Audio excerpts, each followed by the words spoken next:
My, it is 10:17 a.m. Pacific Standard Time. It's the 27th day of January. Yes, it is 2025. And this is actually episode 1025 of Bitcoin and not the Friday show. That was episode 1024. Apologies for that particular mistake. As usual, it's Monday. It's MicroStrategy Monday, so MicroStrategy is in the news, but for more than just what you think. Yes, they are. There's some weird, it's not chicanery, nor is it weirdness. It's just Michael Saylor being Michael Saylor. So, I'm going to try to break it down for you in the words of ChatGPT. Yeah, I know. Trust me, we'll get to it. And then, it clearly all manner of blood, just the dam broke. The shining elevator doors opened, and if you get that reference, points to you. Blood is flowing, and it's not just in Bitcoin. It's all over the markets, and it seems that China may have something to do with that. And then we're going to talk a little bit about Brian Armstrong, because he said something that is the most stupid thing I've ever heard him say. And ladies and gentlemen, that's saying a lot. Pleb Chain, we got a write-up for Plebian.Market, not Pleb Chain, sorry, Plebian.Market. We got a full write-up on that, and I want to bring Plebian.Market back to you. I talked about it either Thursday or Friday. I'm pretty sure it was on Thursday. And some people have looked at it since I was able to bring it to you. But, you know, on the fly descriptions of something don't really they're not always effective. So we got a write up here from nobsbitcoin.com, and then Elon Musk said things. And this one, he should not be excused in any way, shape, or form for it. In fact, this one is rather disgusting. And no, I don't care if you made all the people that are losing their minds over this weird Hitler salute, the Sieg Heil, the Roman salute, or whatever the hell you want to call it. That, dude, that is nothing. That's bullshit. I see people, like, when I see people wave on the street, they just put their hand out and go like that. It's just like, look, they're not giving the Hitler salute. Okay, that is complete garbage. But this one, dude,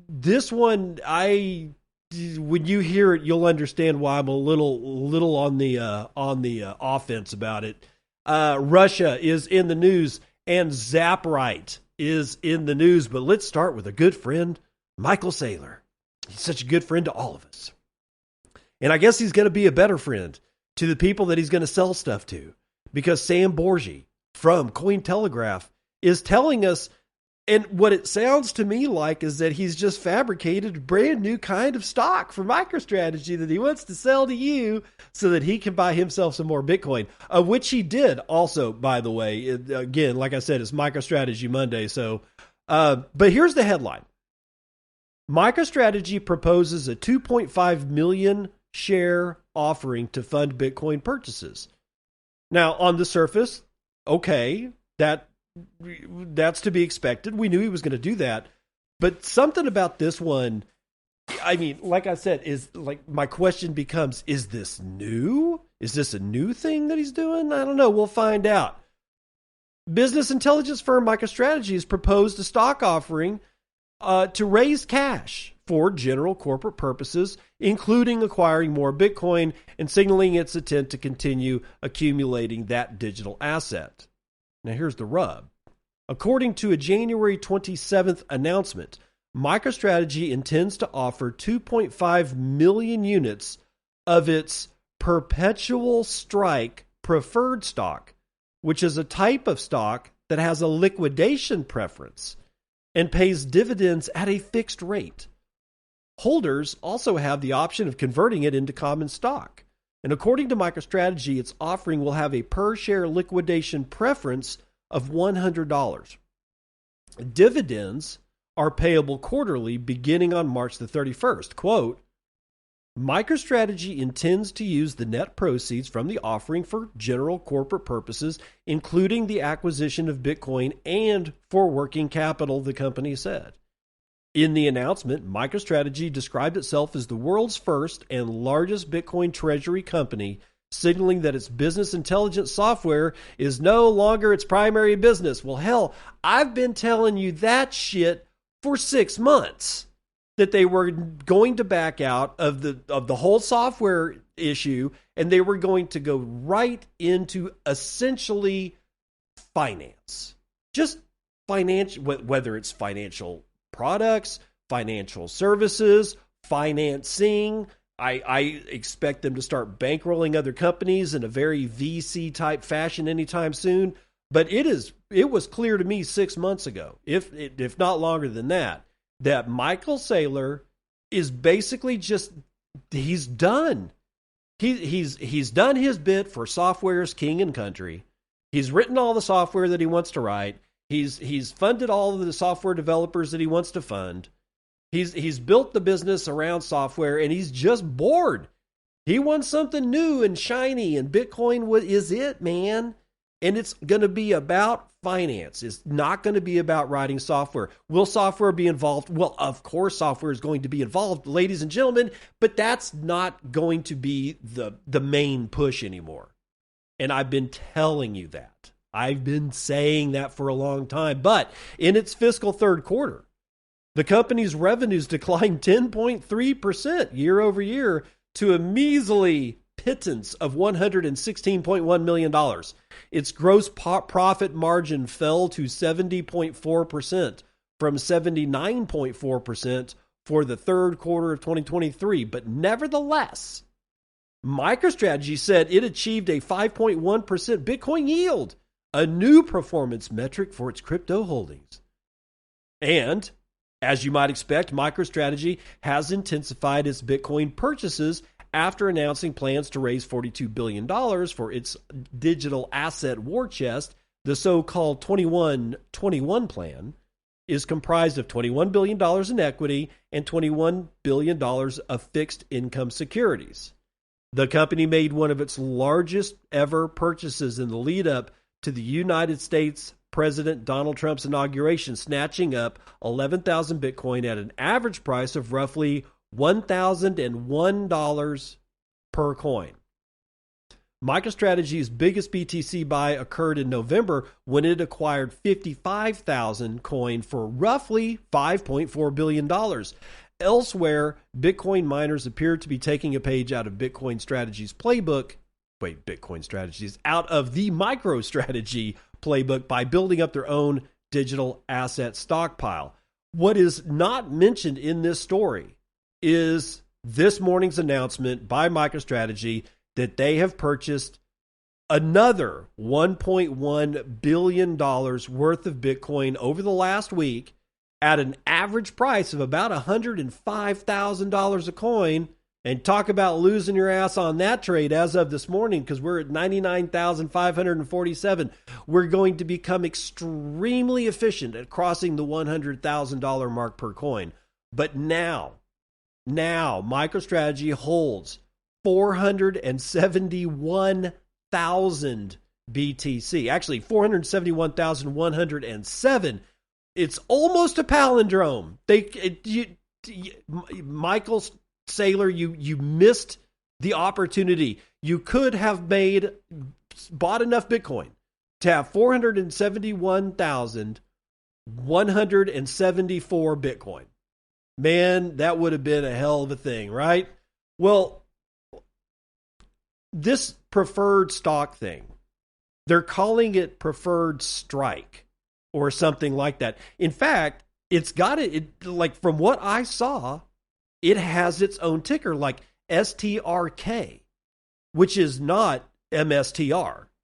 So my question becomes, because this is what it looks like with a different ticker symbol altogether, is that this is a brand new thing. It's not MicroStrategy Preferred Stock Class A, because that's just MSTR A, or it's not like any kind of other MSTR stock. This looks to me like it's brand new. He's just rolling it out, and it's completely different.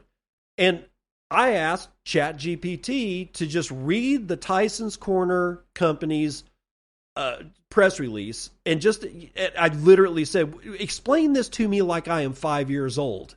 And it did. Let's see if you agree with this breakdown. ChatGPT answers me and says, okay, let's make this really simple. MicroStrategy is like a company selling special tickets called preferred stock to people. These tickets let people invest in the company, and in return, the company promises to pay those people some money later. Kind of like, earning an allowance.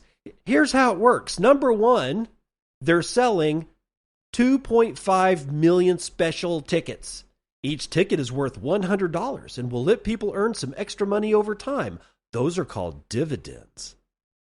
Two, they want to use the money that they get from selling these special tickets to do really important things like buy more Bitcoin, which is a type of digital money, and run their business. Number three, the people who buy these tickets can get paid every few months, like a small reward for holding the ticket, or they can exchange their ticket later for other regular stock in the company. Four, if the company wants to take the tickets back, yes, they can if certain things happen. The company can decide to buy back those tickets from people and give them their money back. Number five, if something really important happens to the company, the ticket holders can ask the company to buy their tickets back and give them their money plus any rewards they've earned so far. Like their allowance. Basically, MicroStrategy is saying, quote, hey, if you give us money now by buying these tickets, we'll make sure you get paid later, and maybe even let you switch those tickets for other cool stuff in the future. I'm sorry, but I got to hand it to ChatGPT for explaining it like I'm 5. In fact, I could literally use this to explain what MicroStrategy is doing to a freaking adult. He's selling special tickets. He's just printing the tickets and selling them. You might think that the tone of my voice suggests that I'm angry at Michael Saylor. I'm not. I'm actually kind of bewildered that this guy's got the cojones, the stones, along with the spine to go along with it, to just say, I'm just going to print golden tickets like frickin' Willy Wonka out here. And if you happen to find one in your bar of chocolate, I'm going to give you an allowance plus a little bit of money on the side. And bam, next thing you know, all the chocolate bars are sold out. Because everybody's trying to go find out how Willy Wonka makes his damn chocolate. It's amazing. It's like P.T. Barnum. P.T. Barnum was so successful. And this is before the whole circus thing, all right? P.T. Barnum was always a showman. And he had basically a giant sideshow before sideshows were a thing, because the circus really didn't exist in the modern format until P.T. Barnum teamed up with a guy named Bailey, right? P.T. Barnum or Barnum and Bailey's Flying Circus, whatever. But he had this show with oddities, like, the mustached woman. It was a sideshow. It was essentially the sideshow. But nobody would leave because they were captivated by what they were watching. They couldn't tear themselves away. That's how successful P.T. Barnum was. And he was so successful, he had to get these people out of his damn show so that he could sell tickets to the other people that hadn't seen the show yet, that he said at the very last, he put up a sign that says, see the egress. Well, nobody apparently knew what the hell egress meant back in those days, because it meant exit. And once they were out, there was no doorknob on the other side where they could get back in, not without buying another ticket. The man was brilliant. And honestly, I'm captivated by what Michael Saylor's doing here. And if you're not, or if you're angry at him or whatever, I get it. But honestly, you gotta stand back and just have a little bit of awe. He's just doing what all the rest of these jokers do, except it's almost as if he's like, I'm just going to bear it all. All we're doing is printing stock that mean nothing. We're selling it to you because we think we're going to be more valuable in the future. It is gambling. And that's all it ever was. And the people that really got hung out to dry in their gambling addiction, boy, they saw that shit happen on Friday, and definitely in pre-market and after the market opened today on Wall Street. Why? Because China jumped out of the closet and said, boo. U.S. stock markets tumble as investors worry about DeepSeek. This is from nationalpublicradio.org. Yeah, no, it's NPR, but let's see what this clown show has to say about the other clown show. China may be about to burst Silicon Valley's AI bubble, and Wall Street is freaking out. U.S. tech stocks plunged on Monday amid a wider market sell-off, and the culprit? DeepSeek, a Chinese artificial intelligence company that last week, which it would have been Friday, introduced a new and low-cost model into the red-hot AI tech market. DeepSeek on Monday morning became the most downloaded free app on Apple's U.S. App Store, dethroning OpenAI's ChatGPT. Shares of NVIDIA, the chip maker whose AI technology has made it into one of the most valuable companies in the world, dropped more than 13% by late morning on Monday. Rival chip companies including ARM and Broadcom also plunged, dragging down the major indices along with them. The tech-heavy NASDAQ fell almost 600 points. Oh my God, we're all going to die. Or nearly 3%. 3%? Come talk to me when you have to do it 20% like 4 times a year. Right? You can come talk to me then. Anyway, Google, Microsoft, Apple, Meta, and other big tech companies have poured billions of dollars into building up their AI capabilities, fueling a Silicon Valley arms race. But now, investors are shitting the bed and calling these pricey investments into question. Now, they didn't actually say shitting the bed on NPR, but that's what happened. DeepSeek says it cost less. Now, here's the rub.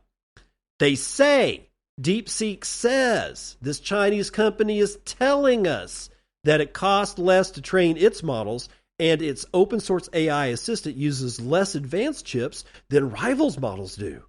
At least investors will soon get to the grill big tech, let me do that one again.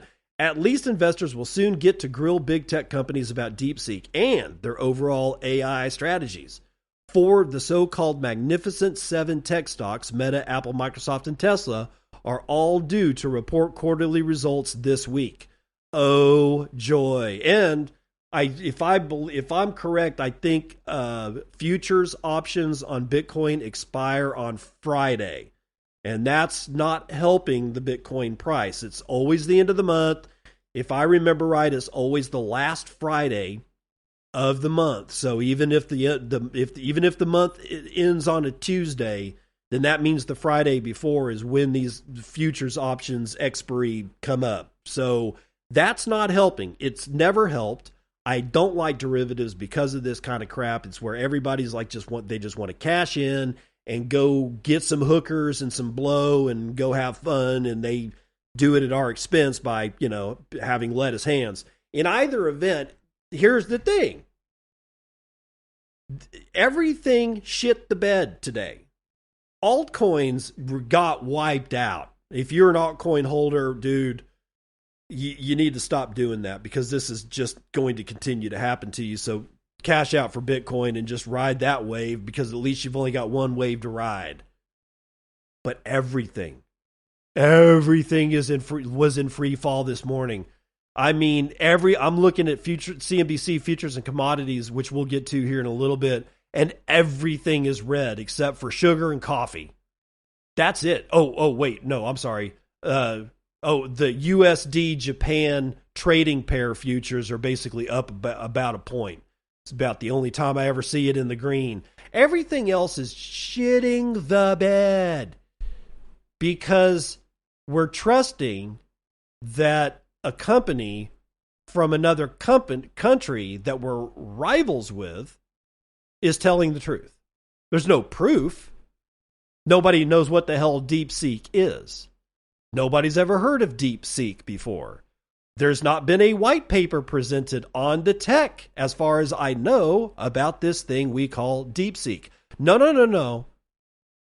No, no. Western investors are losing their minds. They're setting their hair on fire. They're lowering their britches without getting into bed, and they're crapping all over it simply because some people said a thing.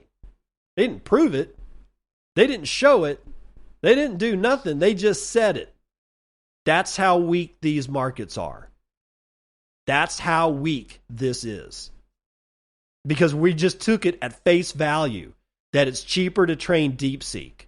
Have you even used it? I first of all, I ain't going to download it because I don't want that Chinese crap on my phone. But even if I did, I mean, I don't like. Well, actually, that's a non sequitur. It doesn't even make sense because I'm never going to get it. So I'm probably never going to be able to find out if DeepSeek is actually a good AI, much less an AI assistant, because that's what they're saying that it is. Like it will schedule reservations for you or something like that. But because it's cheaper to train, quote unquote, and uses quote unquote cheaper technology, everybody sold. I mean, the paper hands out there it is a house of cards that's holding up all financial markets, whether it's AI, whether it's futures commodities. It doesn't matter what it is. This is all paper. And the paper hands have been ruling the roost for 70 years. And it's all going to come crashing down at one point or another. All somebody has to do is say the right sentence about the right thing from the right place, and you can kiss all that goodbye. It's just going to go south. So, what is the response from shitcoiners? Well, to make a fake DeepSeek token, of course, because they do have one. And it hit a $48 million market cap amid the Chinese AI app hype. This is Johan Yoon from Cointelegraph.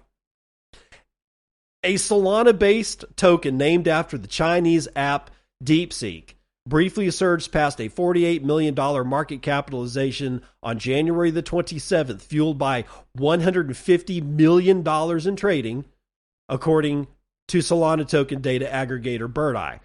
Blockchain records show the token was created on January the 4th, weeks before DeepSeek's app made headlines by topping the U.S. Apple App Store rankings. Did you hear what I said, right? DeepSeek, the token, was created on January the 4th. What do you want to bet that the people that made this announcement about DeepSeek are really just shitcoiners, but this time they're actually marketing their shitcoin from a different direction, from a different vector, in a completely different sector of the world, so as not to bring attention on the fact that they have yet just one more shitcoin? Well, I don't know what the chances of that are. Maybe Polymarket will have rankings on it, but I'm not going to check. Let's continue. A second fake token was also capitalized upon the DeepSeek hype, briefly reaching $13 million of market cap with a mere $28.5 million in trading volume. It has fallen to $8.6 million since. DeepSeek has denied involvement with any crypto tokens, warning users about potential scams. Oh, so let's see. I spin up a coin. I get a whole bunch of marketing stuff in place so that I can release a press release on a particular day. Then I release that. All world Western markets shit the bed all at once. And then I start making statements that I had nothing to do with it, even though the token was created on January the 4th, almost 2.5 weeks ago. But I had nothing. Bullshit. Sorry. The AI app's rise has dominated crypto chatter, with analysts suggesting its success contributed to sending Bitcoin below $100,000 for the first time since U.S. President Donald Trump took office. What, a week ago? Are you serious? This is the crap I have to put up with, ladies and gentlemen. Anyway, the app's ascent has been viewed as a challenge to U.S. dominance in AI, shaking financial markets. Meanwhile, Trump signed an executive order on January the 23rd aimed at preserving U.S. leadership in AI and calling for systems, quote, free from ideological bias or engineering social agendas, end quote. Ironically, Trump's own official Trump coin launched on January the 18th, and the subsequent debut of another token named after First Lady Melania Trump triggered a surge in fraudulent copycats. Yeah, well, that's what we do. That's what the cryptocurrency industry does. Is it lies, it cheats, it steals people's hard-earned money right out of their pockets by promising them nothing. And that's, again, I got to go back to Michael Saylor, and I want to make it clear, I'm not angry at Michael Saylor. I kind of stand in awe because so far he's actually been able to deliver on most of his promises. He has literally created quite a bit of investor value simply by doing what he's doing, and that's selling nothing and converting it into Bitcoin. And it's amazing to watch. And I hope it continues to work, but it's the same thing here. And for this Chinese company to preemptively say, "Oh, we had nothing to do with it. It's not us." Yeah, right. I'm calling bullshit on this entire thing. First, because the mere issuance of or utterance of these particular sets of sentences did this kind of financial damage to the West is frightening. It's almost as if, let's say we were going to war with a country, and we thought that we had the baddest ass Army, Navy, Air Force, and Marines, and Coast Guard, and you name it. We had the most kick-butt weapons. They could hit anything from miles away, completely automated. We got drones going everywhere. And the whole thing brought to its knees because some dude stands out there on the front lines and pushes a button and causes some kind of massive EMP pulse to not only propagate across the battlefield and hit near-term targets, but somehow propagate a message through the unified communication systems of the United States military and drops everything right to its knees with the push of a button. How would you feel if you were a bystander on that battlefield and watched that happen? Would you have confidence, you being a United States citizen, just watching this crippling ass action from no more than a push of a button? Would you have confidence that you're going to be able to retain your property when the Chinese march over the hill? Because that would be next, right? Now, I'm not a fan of China, in case you haven't been listening to the show. I don't hate them. I mean, the Chinese people are just fine. It's their government that sucks. And I'd say the same thing about our own federal government. But you wouldn't have any confidence at all. And yet I guarantee you 3 days from now, before the end of this trading session is over, in Western markets, this will all be forgotten. Unless it gets worse, in which case, of course, it won't get forgotten. I don't actually think it will. I think it'll be a blip, and I think everything will keep on riding just as high as it has been. And that should scare the piss out of everybody. It's being able to make a statement and bring Western markets to its knees because we just say, hey, it's cheaper. Hey, ours is better. Without any proof whatsoever, that's ugly. And it's not going to get better anytime soon with people like Brian Armstrong walking around. Why? Because you thought the way Coinbase listed shitcoins was bad before. Oh, Nelly, you ain't seen nothing yet. Coinbase CEO Brian Armstrong urges a rethink of exchange listings.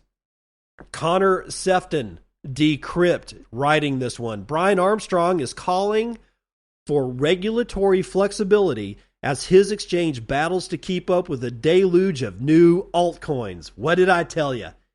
This is going to make 2017 look like a cakewalk.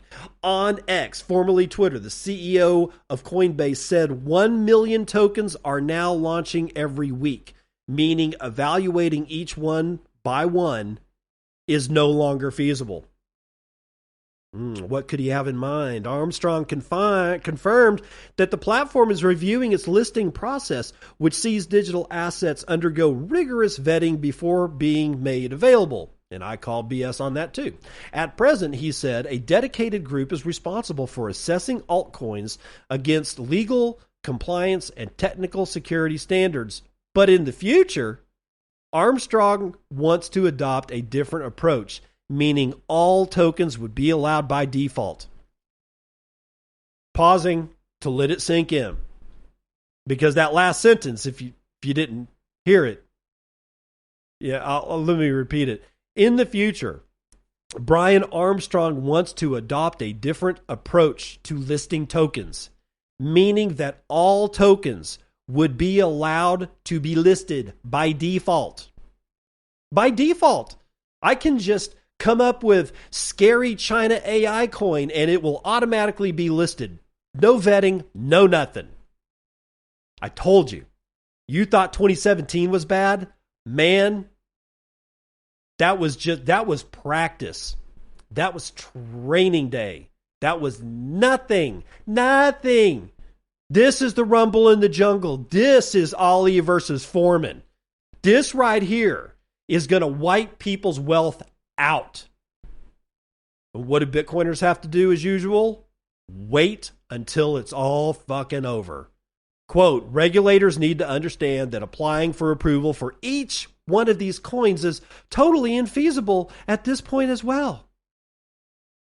Not all crypto executives agree with Armstrong's stance. Danny Scott, CEO of the British Bitcoin-only exchange Coin Corner, replied to ask, quote, at what point do you guys need a gambling license? Well, because Danny Scott knows what he's talking about. Expanding upon what he meant, Scott told Decrypt, quote, it's Coinbase admitting they just want to list anything and everything, no care for the quality, no care for their customers, getting rugged, knowing that alts all trend down against Bitcoin over the years. And then he doubled down on the gambling comparison. He said, quote, there is now more skill in picking a horse at the races than picking which meme token will pump next. It's literally gambling at this point, and Coinbase wanting to list more is only heightening the problem, Scott added. Prominent crypto critic Peter Schiff, oh, this will be good because I'm probably going to agree 100% with Peter Schiff, telling Armstrong, quote, so much for the idea of limited supply. The inflation rate of digital tokens is off the charts. Almost all these tokens are virtually identical to Bitcoin in all the ways that really matter, including a hard cap on their individual supply. Yeah, well, that's where me and Peter drift apart. He's got that last part wrong.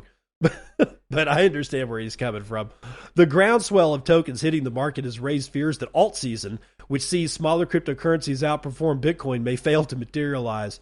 On-chain analyst Ali Martinez pointed out that there are now more than, holy shit, there's more than 36.4 million altcoins, compared with fewer than 3,000 during the famed bull run in the late 2017 and early 2018 period. Oh my God. With such massive supply, the market has changed significantly, he wrote. Well, no, not really. It's just more stupid. A lot more stupid. 3,000 altcoins. I remember that number. It was like 3,867. I remember that being like the total number of listings on the aforementioned Coinbase.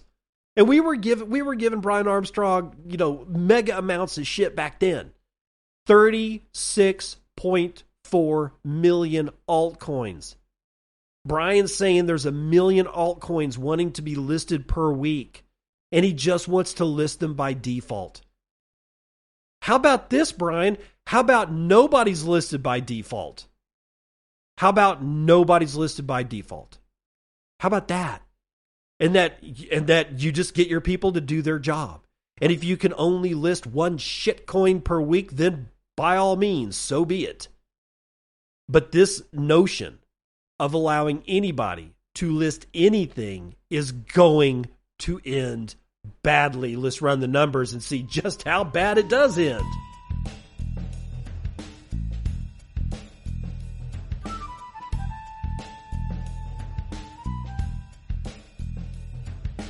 CNBC, futures and commodities, everybody's going to die.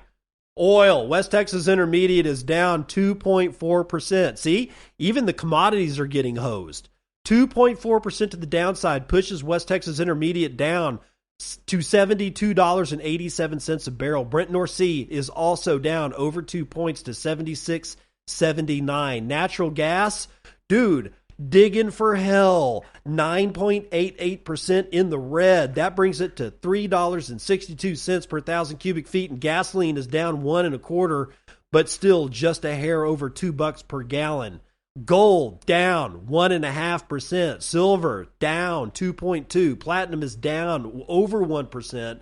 Copper is down almost 2%. And palladium, making sure everybody goes to hell in a handbasket at 3.73% to the downside. Futures in ag is still looking pretty much red. Only coffee is the winner, 1.01% to the upside. Biggest loser is cocoa. Chocolate is down 1 1/3. I got live cattle, however, it's actually up 0.5. And lean hogs saving the day. There's a ray of sunshine at 1.79% in the green for the swine, but feeder cattle are down almost 0.5. And here it comes, legacy indices or legacy equity indices. Dow is up 0.25, but the S&P is down 1.76%. NASDAQ says sayonara, baby. It's down 3.2%, and the S&P Mini is down 1 1/3.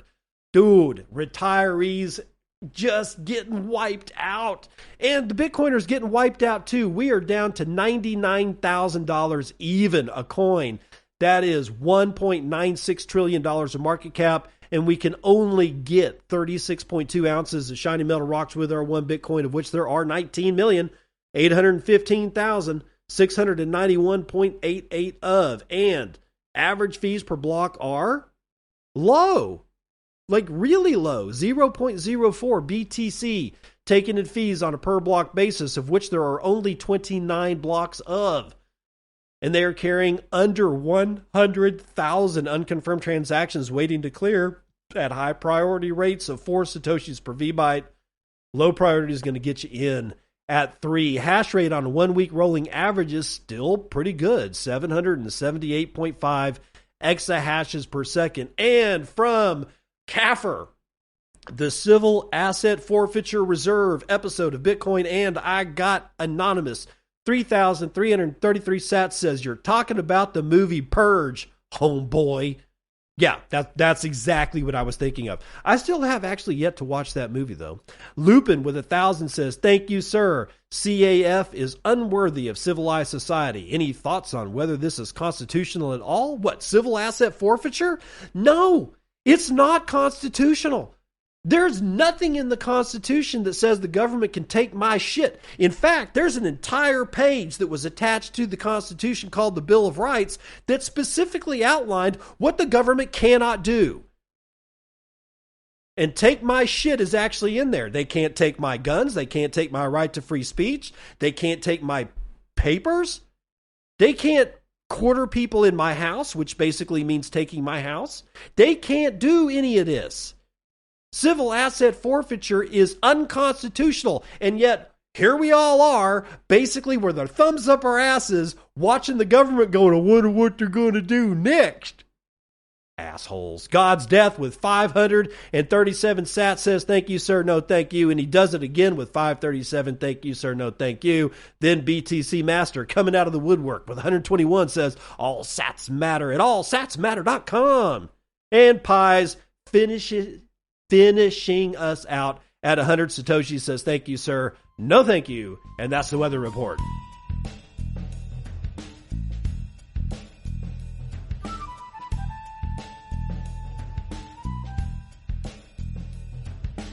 Welcome to part 2 of the news you can use. Plebian app launches MVP of Plebian.Market platform. All right. So Friday or Thursday, I brought to you Plebian.Market, and I also brought to you Isabella Art. Isolabel Art. That's an Italian artist he's in Italy anyway. That's where he says he's based. He's very, very good, and he sells his art on Plebian.Market. You can also get it at isolabel.art. I believe. I think that's his actual website. Anyway, let's get into what this Plebian.Market thing is. And where does it come from? Who's doing it? Let's find out more. A hell of a lot more than what I gave you on Friday. Plebian.Market is the first instance of the Plebian app dedicated to goods and services catering to the Bitcoin and Nostr communities. Users are invited to explore the platform, add products, create stalls, buy presents, and you can do it all for the Satoshis. Plebian.Market is an open source, decentralized marketplace for selling goods and services for sats. It allows merchants to dedicate a percentage of their sales to specific communities. And offers the option to run the platform on their own node, website, and mobile devices, which is coming soon. TM. It actually says soon, TM. If you don't get the joke, look up Butterfly Labs. Quote, the Plebian app is proud to announce the launch of its minimum viable product, that's the MVP, a decentralized marketplace and community builder that empowers individuals to sell their value in a peer-to-peer open marketplace. After 4 years of development and multiple pivots, the Plebian app has settled on nostr to demonstrate a proof of concept that is poised to disrupt traditional commerce, announced the project. In a press release shared with No Bullshit Bitcoin, the Plebian app outlined its vision to become more than a traditional marketplace by creating a circular economic community builder, empowering individuals to contribute to their communities both online and offline. The project is set to deliver infrastructure for merchants to dedicate a portion of sales to communities like OpenSats, local farms, schools, or builders, buyers to support both merchants and communities, and fostering connections and cooperation. Quote, the team behind Plebian would like to extend their gratitude to Mohammed Schlaus-Quab, Gazoos, I guess, Zaza Wow Wow, Bitcoin Becca, and Bitco, who worked tirelessly to bring this project to life. For further information or inquiries about Plebian, please contact Chief Monkey or join the project's Telegram group. If you guys want to do that, this article will be linked in the show notes. So all you have to do is look for the nobsbitcoin.com/Plebian app article. That link, it'll be a URL. It will be in the show. When you open that link, you'll get this story. And if you scroll down, you will be able to contact Chief Monkey directly or get into their Telegram group directly. Okay, so here's the key features. Listen up. Nostr native. Publish your items directly to millions of customers on the Nostr protocol. Sell your products in time. You can upload photos, give them a price, sell locally or globally based on your choice. Also suitable for professional services, coders, electricians, advisors, trainers, etc. And etc. should mean, do you got a good or service? Then get on Plebian.Market, please. You can customize the design with your brand. You can promote anything worldwide. You can have multiple product type options. Secure P2P auctions without any intermediaries. So they apparently have auctions too. This is cool. Sell online or in your meat store. And they don't mean buying ribs. They mean like your actual physical place of business. We used to call it brick and mortar, but now it's meat space. Integrate your point of sale and shipping methods directly in. Wow. Integrate your point of sale and shipping methods. What if your point of sale isn't integratable? Like you take Visa. You're not. I don't know. That's going to be interesting to find out. Providing a Bitcoin on-chain address. You can connect your Lightning wallet. Well, better. Generate and redeem eCash tokens. So they've integrated eCash. That's a big deal. They didn't even wait to be asked. They said, you know what? So this is the first instance that I've seen of something like this that just went ahead and said, eCash is already there. You ain't got to ask us. You don't have to, call up Chief Monkey and whine and cry and moan about the fact that eCash isn't there. eCash is already there. You can receive nostr zaps for your products and notes.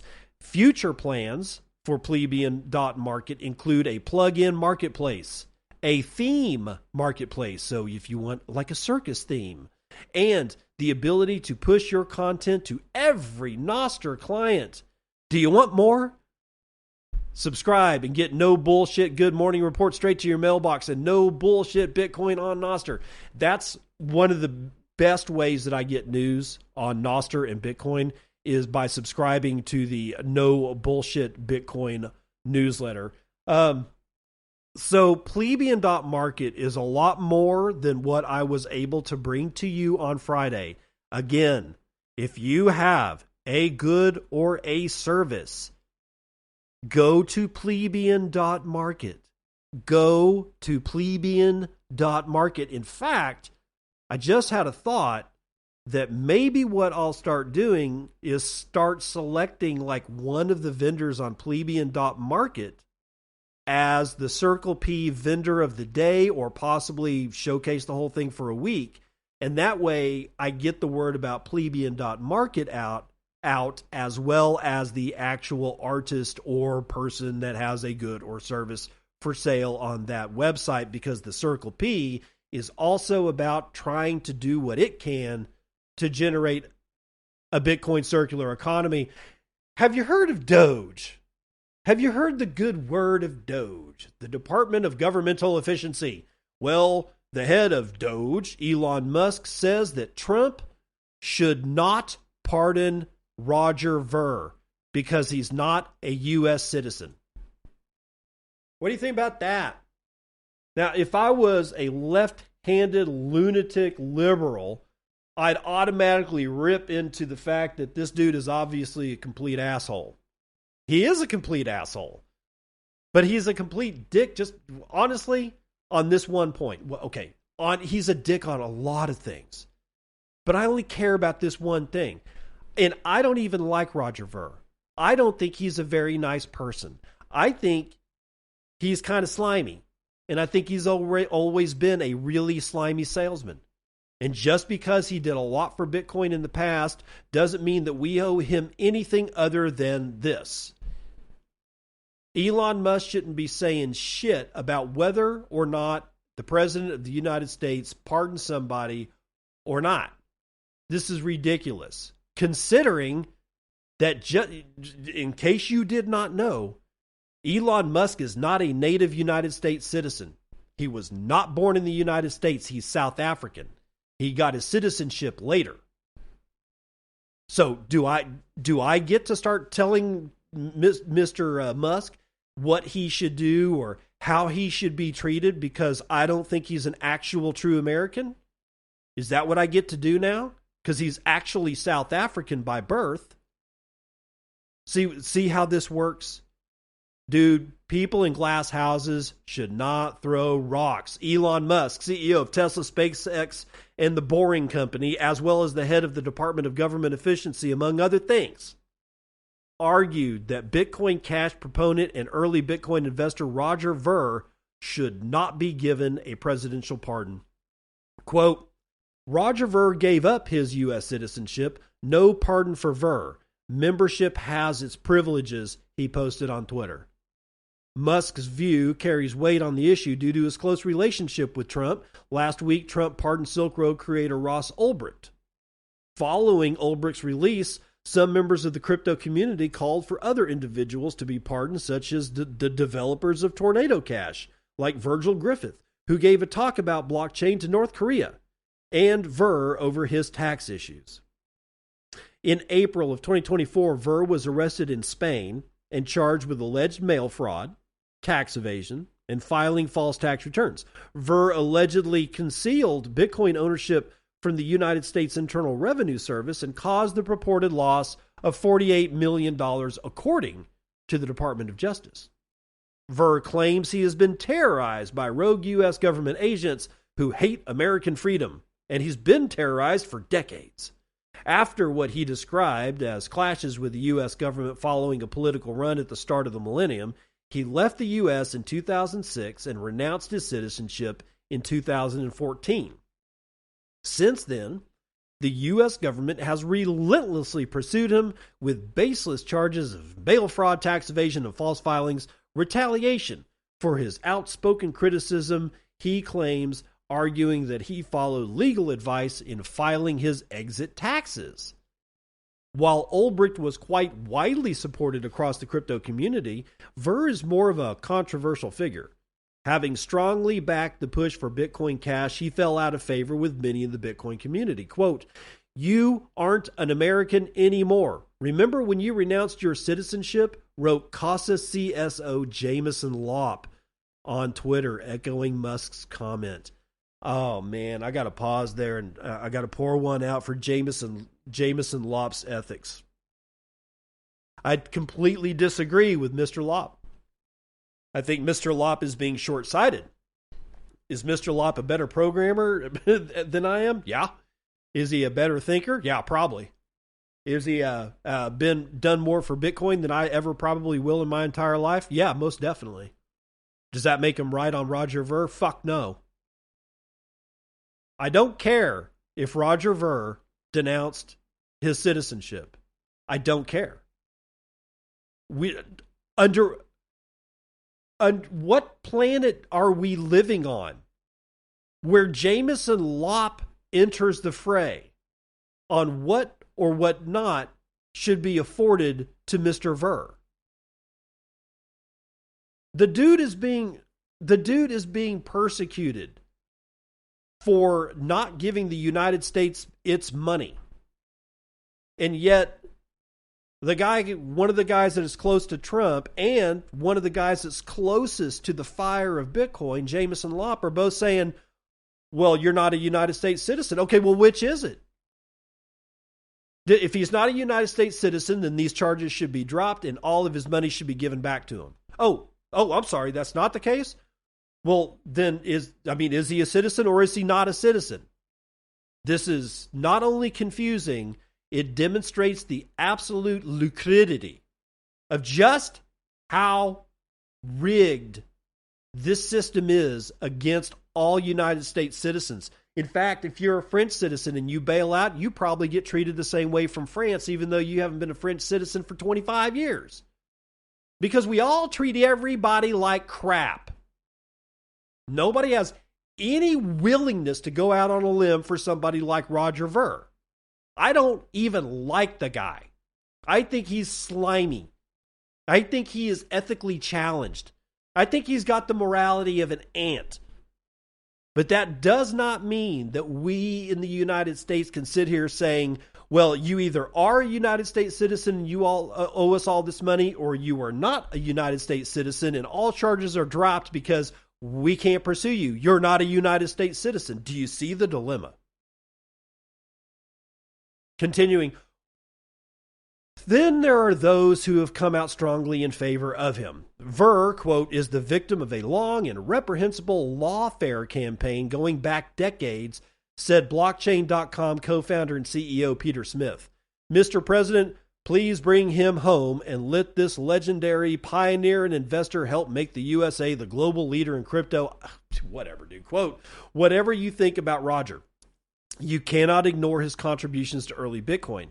And you cannot support unjust abuses of power by the United States, whether the target is a U.S. citizen or not, said Kraken co-founder and chairman Jesse Powell, adding, quote, the no citizenship, no pardon rhetoric is disgusting.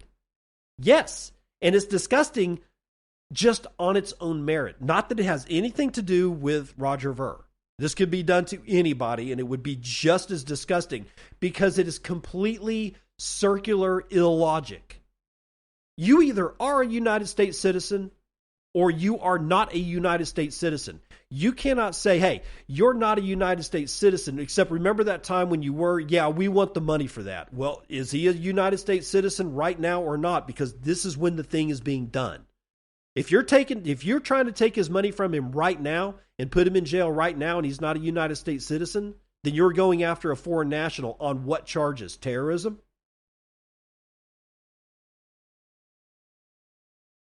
Jesse Powell's 100% correct.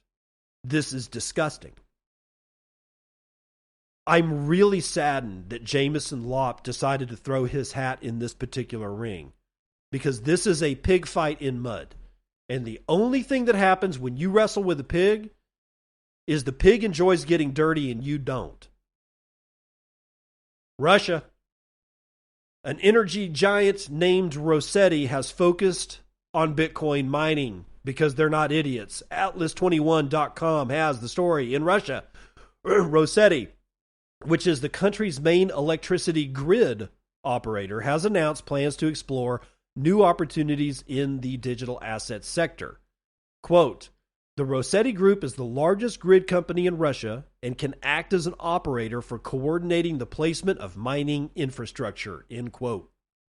This initiative is part of a broader effort to help Russia's mining sector regulated by a law signed by Vladimir Putin last August, which authorizes only registered entities and individual entrepreneurs to conduct large-scale mining operations.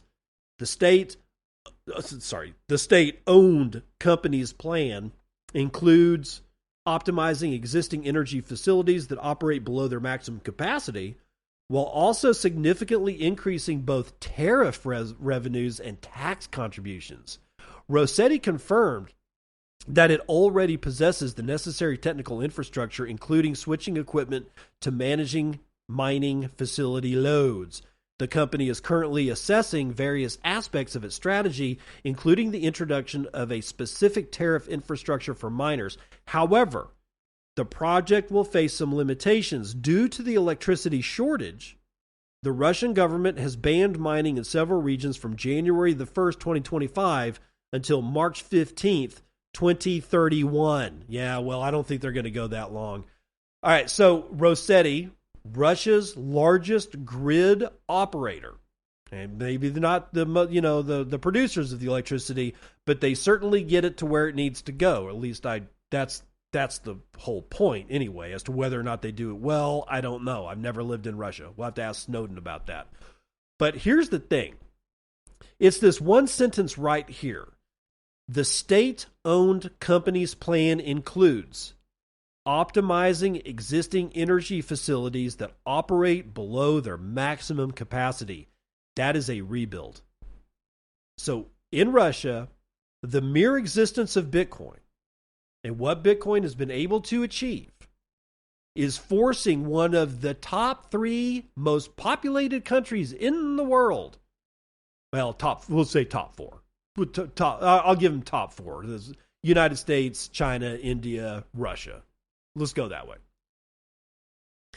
Are going to refit, rebuild, or retroactively refurbish parts of their infrastructure to bring them up to snuff. It's sort of like like we keep talking about how the existence of Bitcoin causes hydroelectric dams to be built, or the existence of Bitcoin causes stranded energy from already built hydroelectric dams to help get enough money to build out the power infrastructure, to build the high tension lines to go from the dam to an actual city where people live, because most people don't live by hydroelectric dams. This is the same thing, only now they're going back and they're looking at their already existing grid infrastructure and saying, with Bitcoin, we can rebuild this. That's what Russia's doing. They're not stupid. And neither is Zaprite. No, I'm sorry. That's probably really bad. For all the guys in Zaprite that I may have, unintentionally insulted by comparing or bringing you right next to Russia, I just didn't have any other place to put it. Let's finish out the show with Zaprite launching BTC Pay server integration. Do I need to say it again? Zaprite. I took the 30-day free trial of Zaprite and was able to make invoices. It does if you have a business and you have to send out invoices, either like you're selling something or you're I don't know if I had sponsors for this show and I was sending them an invoice saying, hey, here's Here's how many ads I did for y'all this month. This is what we agreed on. Here's the bill. Zapright does all that, and it keeps tabs on all the stuff that you did. So your accounting is like a breeze, man. And it's slick, it works, it's wonderful, it's beautiful, and now they've integrated BTC Pay Server directly into Zapright. Quote, BTC Pay integration is now available. Connect your BTC Pay Server to Zapright and accept Bitcoin and Lightning payments side by side with fiat using your own self-hosted Bitcoin infrastructure. Learn how to connect a BTC Pay store to Zapright to receive Bitcoin and Lightning payments alongside fiat payments through Zapright invoices, payment links, proof of sale, e-commerce connections, or the Zapright API here, and here is clearly a link. So what's new? Well, you can connect a BTC Pay store and receive payments directly into your BTC Pay server, wallet, and node. They've added notifications. They've done, bank wire transfer connection has been made to be more flexible to cater for wire transfers. The design and layout of the bank wire transfer payment screen has also been updated. There's invitation emails and now has some additional information to the invitation accepted admin email. Removed X authentication for signups and logins. Yes, yes, yes. Yes. Fucking A. Excellent. That makes me happy that they told Twitter to go pound sand. Removed X authentication for signups and login. That is the selling point, ladies and gentlemen. Okay. So Zapright's got BTC Pay Server. Russia is not an idiot. They're going to rebuild some of their grid infrastructure because Bitcoin. You got Jameson Lopp wading into a pig fight in a mud stall over Roger Ver, which I wouldn't waste. Like I said, I don't like the guy. I wouldn't even waste my breath on the guy. But no, I can't believe Jameson Lopp ventured there. And then all the rest of the crap that's happening. The main takeaway for today is just how weak the Western financial markets really are, especially the equities market. I mean, the markets in general is a catch-all phrase to me. What do you mean? The bond market? You mean stocks? What do you mean? Well, they're all related to each other, but in this particular case, it's the investors. Not the markets themselves. Well, actually, it is the markets themselves because the investors are the market. And when I can just release a press release and say, hey, man, I'm a Chinese company and ours is faster, better, and cheaper, and have the kind of dumping that we see on the S&P and NASDAQ, that is not a good sign. That means people are nervous. You see it in Bitcoin, too. The people that have been buying Bitcoin, they are not the hardcore Bitcoiners. We're already here. It takes years to forge in the fires of God a true dyed-in-the-wool Bitcoiner. It takes forever. It literally takes neurons in your head dying. You know, the neurons that are sensitive to a 20% drop. You see it so many times that those neurons stop firing. It takes that and a lot more to forge an actual dyed-in-the-wool Bitcoiner. And the guys that have been coming in over the last 2, maybe 3 years, the guys that are 3 years in are almost there. You're almost there. Just hang on a little longer. But the guys that bought 6 months ago, nowhere close. And they're going to cause problems like they're causing, last night and this morning. I don't know what to tell you, but buy the dip and I'll see you on the other side. This has been Bitcoin and I'm your host, David Bennett. I hope you enjoyed today's episode and hope to see you again real soon. Have a great day.